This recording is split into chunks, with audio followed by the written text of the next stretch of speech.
Well, hello, Savage Universe denizens. Welcome to our Thursday show. I'm Landauer, filling in for JM. And tonight's guest is Jeff Spring of Cartoon Villains. Welcome, Jeff. Thank you. Thank you very much. Yeah. So, as you notice, a lover of cartoons and villains. Um, I love the name. It's a great choice, and we'll get into kind of what you're going to be publishing here pretty quickly. But before we do, let's find out a little bit about you. So, tell me, Jeff, how did you get into gaming, sir? I had the 1982 Red Box, I, and not the nice one with the good art. I don't want to say it wasn't good art, but what I'm talking about, the one with the green dragon and the sorcerer with the blonde hair and the dress, right? It's very distinctive art style. I was in sixth grade at the time. I played D&D until I want to say 88, maybe 89, and then I branched out because of my cousin into a lot more. He was a Navy brat, and he had all kinds of games. So I played Twilight 2000. We were playing Hardmaster a bunch, and I don't know. I mean, that's like a deep cut for not a lot of people played that one. Let's see, plenty of White Wolf. Uh, some of the bigger ones I didn't play. I still have not played Call of Cthulhu, believe it or not. Out of all the games I've played, and there's been many of them. well, you don't survive and you go insane. So, maybe you're just saving yourself the emotional trauma of playing Call of Cthulhu. I was always like, to me, I'm like, man, even if there was like a Cthulhu, like it certainly didn't involve like immunity to like a 50 caliber weapon, right? I mean, there's just no way. So I'm like, Right. I really want to just shoot it with like a high power. So I ran a one shot at a local gaming store where it was like World War II versus Cthulhu, and I'm like, listen, guys, you've got a tank. You can take on Cthulhu. So it was the shop had one of those huge Cthulhu miniatures. It was a maxature, really. I'm like, I have to use that one day. So I was like, great, I'm hosting a game here. You got a big Cthulhu thing and like army tanks. I'm like, I will run a tanks versus Cthulhu game, and yeah, it was fantastic. So yes, we killed Cthulhu because I'm like, I don't care if he's an elder god or not. Like he did not evolve in vulnerability to like uh, penetrating heat, whatever explosive tipped shells. I'm just saying. So well, welcome, Knights of the Smith Dinner Table. So for folks who are watching, tonight is the premiere of a Knights of the Smith Dinner Table actual play, Necessary Evil, that'll be on after the show. So stick around for that. And okay, so we know how you got into gaming. How did you come across Savage Worlds? So I had it like a kind of just a brief encounter with Savage Worlds back when it was deluxe edition, Nice. superheroes game at a friend's house. But when I started looking at Foundry, because I have the same problem that many, I imagine out there who are listening right now have, is all my friends live in many places and none of them live near me, right? So, we had to make to some concessions to be able to get together and play. So when I started looking at VTTs and Foundry came up, I started looking at, well, what systems are the best supported? And pretty much, and this, you could debate this, but I found it was Pathfinder and Savage Worlds and Warhammer. No, it's true. We definitely made a strong push onto the VTT space, and it has paid off by being able to figure it out. D&D stuff is ubiquitous, but as far as the complexity of the systems, those three have a lot of features to them. I just noticed your shirt. I was like, you haven't played the game, but you have the shirt. So I do read. So wait, like these are I'm the friend in the friend group who like reads the book after the TV series or the movie comes out. So like my other reader friends, like John Toombs in chat and Brian McCabe, like they read voraciously. So they always get pissed off. They're like, you haven't read whatever yet. And I'm like, I'll wait for the movie to come out and then I'll read it. And I believe this one is a gift from my wife. So nice. I love it. It's got like the nice, like the Coca-Cola font. It's good. Yeah. It's good. I mean, if there is a corporation that might be behind Elder Gods, it's the people who are selling sugar water for billions of dollars a year. Like, there's some magic going on there. I don't know. Nestle's kind of up there too. So well, they're just pure evil, right? They're like chocolatey evil, but definitely evil. Yeah. When you start digging into Nestle, you're like, man, for making like hot cocoa, you guys are pretty bad. Yeah, that's some mustache twisting evil right there, right? Yeah. Because it's just interesting that you're talking about the VTT and releasing on VTT, and so you're actually taking a kind of a unique uh, uh, arc as a Savage Worlds licensed creator in heading towards VTT first. So And probably VTT only. And that's only because I have limited resources. So I'm putting it all into. So let me tell you about my experience getting into Foundry. So I picked Savage Worlds as, because I wanted a system that was going to be as transparent as possible to what I wanted to do in games, right? And so, I got the core, right? It's nice. And then I got the fantasy companion and the horror companion. And then I got the Avenger card add-on. And then the next thing you ask is, now what? Well, the products that I'm making are the now what, right? You get bombarded with all the things you have to learn about Foundry, all the things you have to learn about Savage Worlds, and the companions that you're using, and then some kind of custom system on top of that, whether it's yours or something you bought, right, like Deadlands or whatever, or Rifts. So my answer to that is I'm making what I wish was out when I started. No, it's perfect. That really is the impetus for, I think, most creation is. I mean, one, it's how we create Savage Worlds. It's literally the games we want to play, the games that Shane's playing and play testing, and the things we add to the boxes. Like, very little discussion is ever like, okay, what do we need in a box? Or what can we? It's very much like, what do I want to play? Like, I had this on my table. Like, what tools, what accessories do I want? And that's kind of what informs the decision on like the creation process. So, you're basically picking up the kind of the same ethos of, yes, this is what I'd want. I want adventures. I want things that utilize these books, and so that's good. So where are your first ideas there? What kind of genres? I mean, obviously fantasy and horror. So yeah, and I'm going for modern dark fantasy horror, right? So that's kind of in the I'm not humorless. I'm a big Buffy the Vampire fan. I like Constantine stuff. And I played lots of White Wolf. What I don't like about White Wolf is how the lore is so crystallized that there's almost no space, right? The people who play it are like, no, this is the way it is. And you're like, oh, I want to do something else with that, but I can't.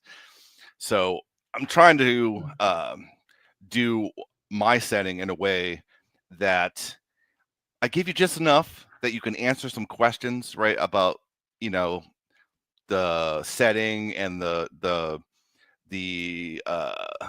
metaphysics of it all, but I don't go and answer it for you, for one, right? So it's like that balancing point, right, where you can get the gist of it and then just go do what you want after that, right? Well, right, and there's an interesting philosophy on game design there, especially how game design differs from writing a novel. Right, like in a novel, you really have to tie most of the pieces together for the reader, right? Like you have to make the choices and you're revealing them at a specific time. RPGs are a cooperative storytelling experience. So if you put everything, like you said before, if you set things in stone and it's already crystallized, the only real way to maintain mystery is to prevent your players from reading the lore. And there's no real way to do that, right? If your players want access to the books or to spoil themselves, they will. Yep. And then you get into the debates of like, I don't think any game master really wants to be in the position of like, oh, you're doing the setting wrong because it says this on this page, sir. That's not fun, right? Like, so there's interesting challenges on like, okay, how do you write compelling adventures that don't have everything railroaded, don't have every beat mapped? Because yes, that's a very specific experience, but it's not necessarily one that the players are going to gravitate towards, or the dice will let you go there. So it is interesting creating for RPGs where, yeah, you can step a level back or two and leave things open and have, you can present mysteries in the setting that aren't answered, and the players get the answer them, and the game master gets the answer them. But like the author never has to. I mean, everything can just be rumor or Anyways, it's an interesting way of doing things where you don't actually have to tie down every single thing. So that's good. That's good. Do you know who John Wick is, the game Oh, designer? yes. He's out in Arizona too with the Shane Company. So yeah, I play in his Start Playing Tuesday Night Ravenloft game, and okay. I loved his games before that. But you read 7th Sea Second Edition, and the lore is just perfect. It hints at what might be the solution or the thing, but it never says it is definitely. Never, right? Could just be a rumor. Right? Yes, and rumors are the way to go because yes, I mean you let the players and the game masters decide what is most interesting for them. And so there's not just a race to like, oh yeah, I read the module too, and now I know everything, or anymore with like, I mean, the fact that you've got the internet, right?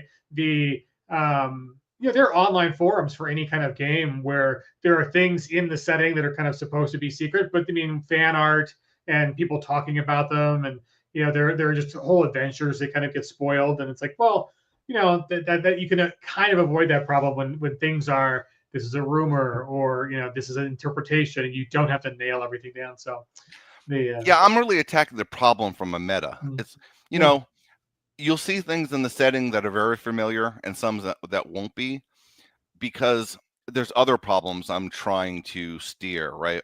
So if someone, let's assume for a moment that someone's not a veteran Savage World GM, right? And they're getting into Foundry. Well, they got a lot to learn, right? So if my setting knows that you're going to be on Foundry, I can say in the rules or while I'm describing things, hey, you're going to want to do this with Dice So Nice. Hey, you're going to want simple calendar if you want to keep track of the date, right? I can make those kind of decisions, right? Best practices. And, is my way the only way to do it? No, but it's better than no way, right? Oh no, for sure. And I play online game once a week with John Doom here, and who agrees with you, by the way, on the White Wolf paradox thing. And but yeah, I mean, like when things are laid out and well done in and built for that setting, like it's great. It runs along, it chugs. You can really kind of you can kind of do what Savage Worlds aims to do, is have the rules eventually disappear into the storytelling experience, right? I'm not interested in making some lesser form of Baldur's Gate. Yeah, I'm not going to do that. Yeah. No, everything I'm going to do is going to be, think of it like a theme park, right? Mm-hmm. The setting, and I'll talk about it a little bit. It's going to be called Modern Magic. Nice. And it's going to be set in the Greatham, Salem, Massachusetts area. And when I cover stuff, it's going to be that whole package of, I'll give you a little bit of the lore, but okay, use these. And then when I set up a scene, I'm going to do a lot of that busy work for you, right? Here are the creatures, and they're already pre-hidden for you, right? And the way the data will be presented is not going to just be like the PDF, because that's terrible to read when you're in the middle of a session, right? So smaller chunks.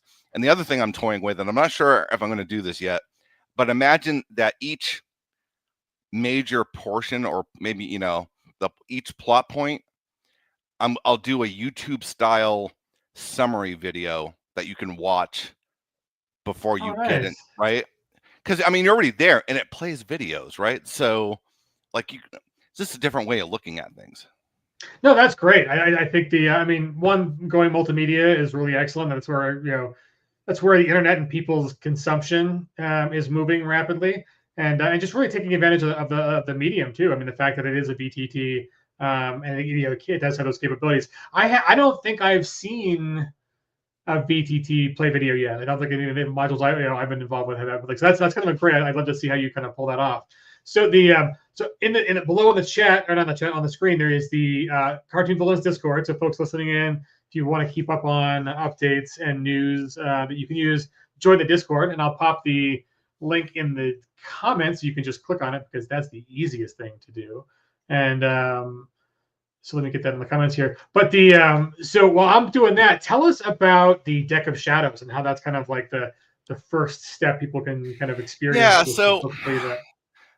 There's a bunch of reasons why there's this deck. So one is I really like the idea of the adventure deck, but if you want to run, some kind of dark fantasy horror setting, it feels odd, right? When you look at the right, I mean, some of them cards point at Deadlands and stuff. So I was like, okay, so I want to flavor the cards a little darker, right? And because I'm a big Magic the Gathering fan, I wanted to expand what the cards do, right? So do things that a lot of adventure deck cards don't do right now in different mechanics.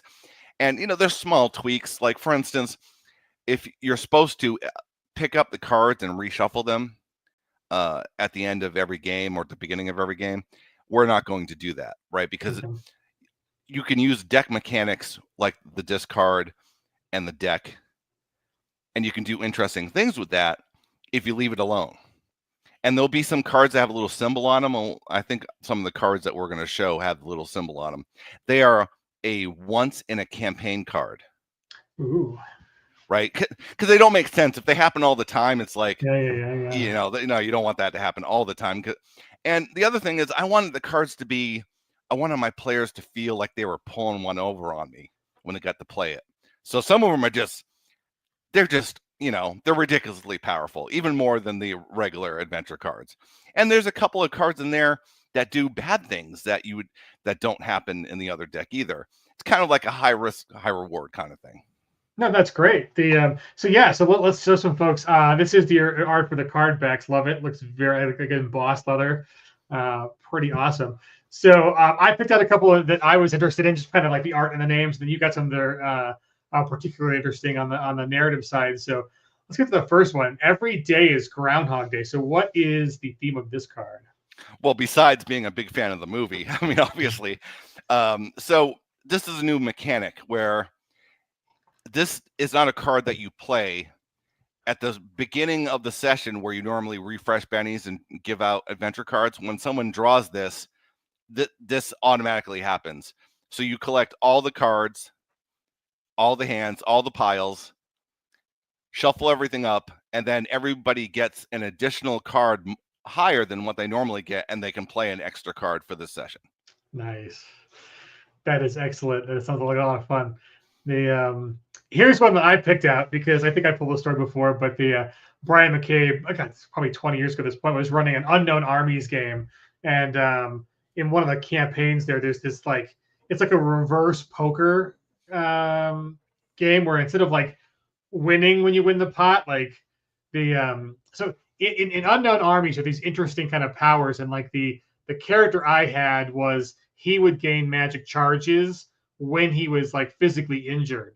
So whether it was like injury or disease. And so in this poker game, people were betting things that they wanted to get rid of. So like a woman put up her cancer and someone else put up like he was missing a limb or whatever. And so I went in and I won that poker game. And of course I had cancer and lost a leg. But and what I gained a bunch of charges to magic to use from this. Well, one of the people put up the curse that they could only speak in fortune cookies. And so after my character got that curse, I started collecting all the fortune cookies when I'd go to Chinese restaurants. And I look like I like Chinese food. I do like Chinese food. And so I used to just keep them in my wallet. And so, to this day, I've got dozens of fortune cookies, fortunes that are just fixed up in the cracks of my wallet. So basically I had a little booklet that after about 6 months of that campaign, I had enough fortunes where I could string together like plausible communication as a character. Oh, wow. But it was like between the phrases or like the lucky numbers, you can get pretty creative when you've got lucky numbers. You can kind of do code, but that requires someone else to figure out the code you're giving them. But anyways, it was fantastic. So that's why I picked out Fragile Fortunes. So I just like the idea of a fortune cookie that is cursed, right? Instead of it just amused me. So yeah, no, this one's great. I mean, I also like, I will, I will take credit for this. When I introduce any kind of gaming to people, but especially Savage Worlds, I remind people you can choose to fail, because Right. sometimes failing is a more interesting outcome than success. So I like that this one, you can turn any successful roll into critical failure. Yes, you can do it to yourself or others, so it's anyone. Oh, that's fun. Ooh, I like that. Awesome. Okay, so funeral for friend, and is this the symbol you were talking about before? Yes.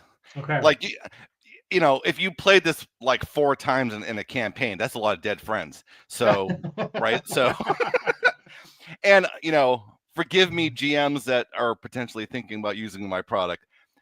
I'm going to give you a lot of work when you use this, right? Like, as you can see, the point of it is they get a point of conviction, and you're setting up a future story where they get to investigate what happened to their friend. And it doesn't need to be, something supernatural or whatever. It could just be they died, tragically, right? It's just something that the players will, because you don't want to break up what's going on right now at the moment, but the death happened and you're going to that funeral and stuff is going to happen, right? So when someone plays this, they're saying, I want to play a night where we go to this person's funeral, right? And it's probably going to be their favorite NPC or someone related to that. So no, that's good.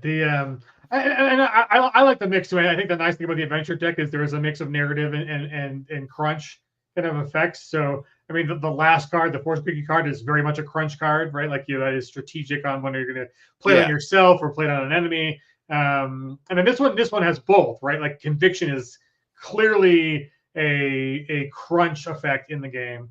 But it also comes with a narrative reason that you want to use it, right? So, but then here you also get the opportunity to bring in backstory for your character on who these people are. Yeah, and I'm actually going to, when I write out the journal for this, there's a rule that gets really forgotten with adventure cards. It's okay for the GM to prune the deck. Oh yeah. Right? If there's ones that you don't want, just take them. I'm actually considering maybe right now I have a full 54. I might maybe put a few extras in so you could prune and still have the full deck. Well, and I also just like that, I didn't comment before, but I do really like that you have the living deck concept. Because I'm doing something similar with a fortune kind of tarot deck, cartomancy deck, where yes, I mean there's the if you look at like tarot's got like basically the regular card deck, and then they also has like the larger the arcana, the grand arcana, that are different than the card deck. And those are just I know in modern cartomancy and divination or whatever, like all the cards can be used to tell your fortune. But if you're making a Hollywood movie where the fortune teller is reading your horoscope, it's always the major arcana that they flip over, right? They never flip over the two of pentacles or whatever. It's the death card and the tower card and the hierophant, whatever. I mean that's the fool, right. Yeah. That's the narrative ones go there, and so something similar. I was thinking about like doing a 4 Joker regular deck, because I wanted the suits to mean something, and so there's only really 2 suits for Jokers. So there'd be a 4 Joker initiative deck, and then there'd be the major arcana would be a living, it would persist over the campaign, because like this card, they would have mechanical effects, but they'd also be narrative too. So yes, you're not getting a narrative bomb dropped on you every single session that you're playing. It's kind of a when the character wants to use it, when it's appropriate. But I do like that. It kind of plays into like the board game folks, and they've got their legacy games. It's like what things are completely new each time, and things are kind of I've run a funeral before, and it's probably one of the best sessions we've ever had. There was that, and we did like a remembrance dinner for like some fallen characters, and my players they just knocked it out of the park. Right, it was great. And you gotta, I'm a big fan of the interlude. So a lot of times when I am writing stuff, I'm going to be highlighting rules that already exist. I'm not making up new rules, right? I love dramatic tasks. I love interludes. I'm just going to highlight that in what I'm doing. No, that's perfect, right? And that's another thing too. It's one thing that I think the Savage Worlds game versus the book is like trappings, right? Or like examples on how to do different sorts of interludes. The mechanics are all there already, but yeah, you don't need a new rule. You just need to trap something slightly differently, and that's kind of where the creative magic comes. So using the systems as they exist are good. So I picked this one because I love that art. That art is hot. That's a really good piece. So yeah, it actually you pick one of my favorites too for the art. It's very striking, right? The red mist. It's nice, and he just looks so corrupt. It definitely gets the point across, and I really like this card because you get something great out of it, but you get the corruption hindrance, and you can't advance your way out of it. Yeah. As a GM, I'd probably, I'd give them a narrative way out of it, right? If they want to, right? So they can get rid of it, but not just, I'm just going to advance and make it go away. The Ignis says, I can't wait for people to play Funeral for a Friend on their pet goldfish. And everyone's there might be some tears, depending on how well they handed up with the goldfish earlier, right? Well, and I mean, in horror, and if you're throwing a little fantasy or sci-fi in there, I mean, there's a whole bunch of things that could be like, maybe the goldfish just wasn't a normal goldfish, right? Like, yeah, I mean, that's the absurdity of things like Buffy, right? I mean, Buffy had some really emotional and powerful things, and then it's in the next, the scene before was just something absolutely ridiculous, right? I mean, Angel had a demon karaoke bar. I mean, that just tells you everything you need to know about Joss Whedon, right? Right. You could so easily turn on it and say, like, what if you thought that the goldfish was your pet, but what if the goldfish was actually like an elder god and you were technically its caretaker? Like you were just so much nicer to have someone else feed me all day. And then it was holding the illusion of hope for the whole world, and now it's dead. Like you flushed it. There you go and flushed it. Yeah. Oh my God. Like, or like, oh, you're flushing it, and then you realize at the very last second it's not dead, and it's down the drain, and you have like a reverse Finding Nemo. It's like you going, having to go find your flushed goldfish, who's actually an elder god who's going to save the world or whatever. So, awesome. So yeah, left hand path is really cool. So I think I pulled another one. There we go. Yes, this one's cool. Was it something I said? I love the art. Yeah, the reason I did this is it's a tangential way to get there. This is to show people that taunt is a cool skill, right? But like through a back door. You don't need taunt to use it. It's so people go, wait a minute, isn't there a skill in the game that does this? Yeah, there is, and you could take it. Oh no, that's so good. That's really excellent. Once more before we sign off, put in context like what. So Deck of Shadows is going to be like your first release, and yes. it is going to be like the entry, like, hey, kid, you want a free sample or whatever, to your kind of your bigger setting. Remind me, what is the bigger setting called? Modern Magic. Modern Magic, nice. And what do you think? What is kind of so? I love the deck. It sounds like really fun. I think it could be very easy to incorporate this into a whole lot of different games. But bigger picture. What are your aspirations? Yeah, the bigger picture is there. Again, at a meta level, was I wanted to figure out some of the details to be an ace and get on the the Foundry, the brand new Foundry store that's opening up, and get that all going right with something that's limited in scope, and I can go, yep, this is definitely done and ready to go. And then, but at the same time, introduce people to what Modern Magic is, right? The themes in Deck of Shadows, it's pretty much, if you like what's in there, you're probably going to like the setting, right? The brand of humor, the how dark it goes, that sort of thing. You're pretty much going to get exactly what's on the tin, right? So I don't know how long it's going to be for the setting. That could take a while, but this is going to be eminent. So, in fact, that's great. Go ahead. No, that was my next question. Was like, what do you think your timelines are? So, a month tops. What I do want to do, and I really need some help from the audience out there, is I do need some people to try it in their Foundry setup, right? I really want to get some feedback first because I'm not in a rush to release this, right? So I mean, it's working well for me, but I'm one person. So if there's anybody out there that would like to contact me through my Discord and play test this, I'm game. Nice. Well, I can hear John Doom volunteering because he loves the Foundry. And it looks like our good friends at Knights of the Smith Dinner Table also know a guy too. So right there we go. So yeah, first two volunteers, I can see it already. So yeah, guys, join the Discord, be part of the. Okay, but before you go, before we're done, and then guys, you don't have to stick around on this stream, but at the top of the hour, so in like 30 minutes, we are going to have a very special Necessary Evil actual play kicking off on the channel here. The Knights of Smith Dinner Table are going to do a new campaign involving villainy and superheroes. So it fits in with the cartoon villains theme. We're going, this Thursday, all villain all the time. So how did you come up with the name Cartoon Villains? So, I've been with the same gaming group since 2019, and we're all GMs, that's rare, right? That everyone in the group can run, right? So I have a really tight and great group that plays on Wednesday nights. And it was either them or somebody that's left the group already. I was joking around. We were talking about how villains are better, right?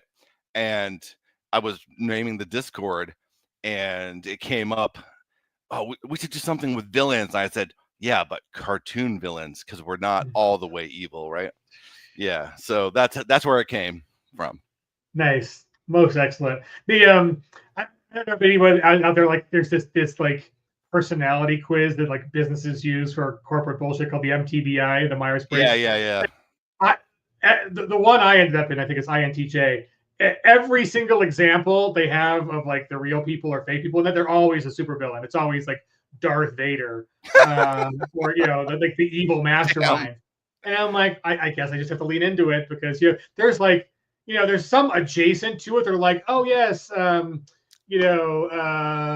think like Carrie Fisher played Princess Leia. So like Leia Organa is like the caring, sharing leader type, but like one or two away on the clicks on the four different types is like Vader and Palpatine. And it's like, yeah, I'm in the I have a quick and interesting story on that tangent. So I have a younger brother that's 2 years younger than me. And growing up, my parents wanted us to play together. So they bought me Star Wars toys and my brother Star Wars toys. But I got Luke Skywalker and X-Wings, and my brother got Darth Vader and all the Imperial stuff. And same thing with G.I. Joe and every other franchise that you can think of. And it shows. No, he's not truly evil, but he is more Machiavellian than I am, right? He's not bad, he's just drawn that way. Yeah, nice. Exactly. Oh, I love it. Well, I'm super excited, man. I think it's really unique, Jeff, that you are approaching this from the position of going to VTT. I think that's maybe 10, 15 years ago, the RPG industry went through like the PDF phase where it was, and then there are now whole publishers who just stick to digital and, circumvent the whole getting things printed. And so I think it's really interesting that you are kind of picking up the chalice and setting from it on the let's go to VTT and create VTT native. This isn't so much trying to force people down that right, but like me, I have to. If I want to play with my friends, this is where I'm at. So I might as well make it the best I can, right? If you give me a choice, yeah, I'd rather be in a room with my friends drinking Mountain Dew, of course. But that's not reality. So let's make it the best we can. Oh, it's you, John Doom. Okay, Carrie Fisher, Princess Leia, JD.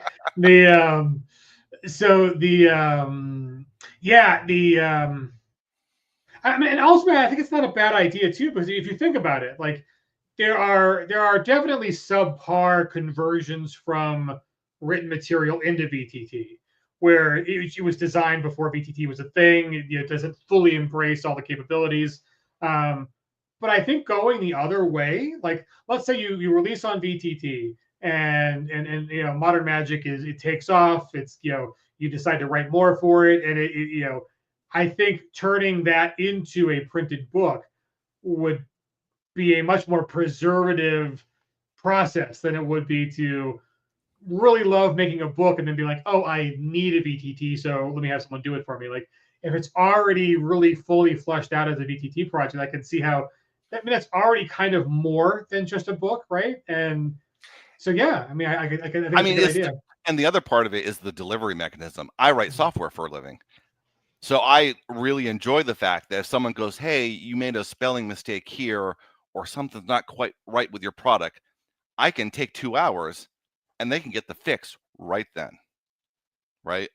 So, oh gosh, it's a beautiful thing. I mean, it is it's not a problem I have to deal with mostly. It's like kind of Simon and the rest of the crew, but there is this overall dread in publishing books, knowing that like a manuscript or a book will never be perfect. Like there will never not be a flaw. It is just done and published. And luckily, if you get to a second printing, you can fix some stuff.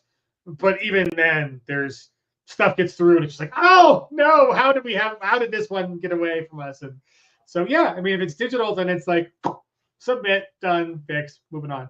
So anyway, Jeff, thanks for joining us on Savage Universe. I look forward to your publication. Let us know when it comes out. I'll get it in the newsletter when you actually get the Deck of Shadows out there. And I got to see a little sneak peek of the Modern Magic book. It looks great, really fun. There's a Thomas Dubé, I think we decided was a little great. Yes. Was really good. It was good. And so yeah, so folks, I'm really excited about it. So welcome to the publishing family for Pinnacle. Thank you so much for having me. Thank you so much.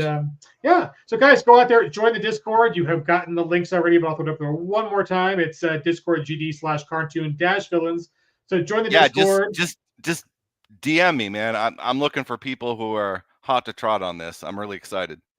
Yeah, and hey, I mean, he's offering play testing, so you might even get your hands on some stuff to be able to play it. And I mean, I noticed there was a spelling thing on one of the cards. I will email you about. So the help us make the product perfect, and or at least as better as possible. And then for everybody else, go take a bathroom break, grab a snack, and then return to the top of the hour on this channel, Peg Inc. Let's see, twitch.tv/Peg Inc. For Knights of the Smith Dinner Table doing a Necessary Evil, the first session of a ongoing Necessary Evil concern actual play. So we will see you guys back here in 20. And other than that, Jeff, thanks for joining us.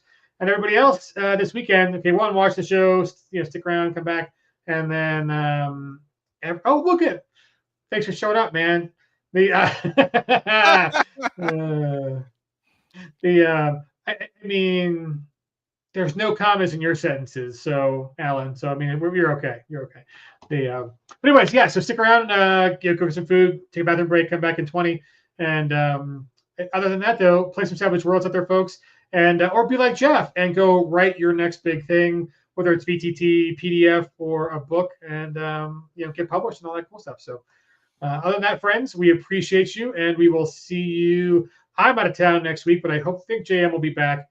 And then soon, trademark, we will be doing the swag awards for all the people who have the best-selling and fan favorite stuff from 2024. So we'll look for that on the horizon. Other than that, everybody enjoy Savage Worlds and get out there and roll some dice. Cheers.